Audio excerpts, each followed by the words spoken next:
अहम खबर है T20 वर्ल्ड कप के चौथे मैच में न्यूजीलैंड ने अफगानिस्तान को बासानी शिकस्त दे दी है। चुनैल में खेले गए मैच में अफगानिस्तान ने पहले खेलते हुए 20 ओवर्स में 182 रन स्कोर किए। गुलबदीन नायब ने 35 गेंदों पर 63 रन बनाए। जवाब में न्यूजीलैंड ने हदफ बासानी 5 विकेटों पर हासिल कर लिया। टिम साइफर्ट ने 42 गेंदों पर 65 और ग्लेन फिलिप्स ने 25 गेंदों पर 42 रन स्कोर किए। अहम खबर है T20 वर्ल्ड कप के चौथे मैच में न्यूजीलैंड ने अफगानिस्तान को बासानी शिकस्त दे दी है।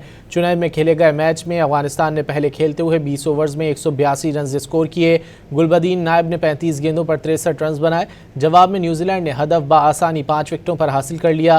टिम साइफर्ट ने 42 गेंदों पर 65 और ग्लेन फिलिप्स ने 25 गेंदों पर 42 रन स्कोर किए।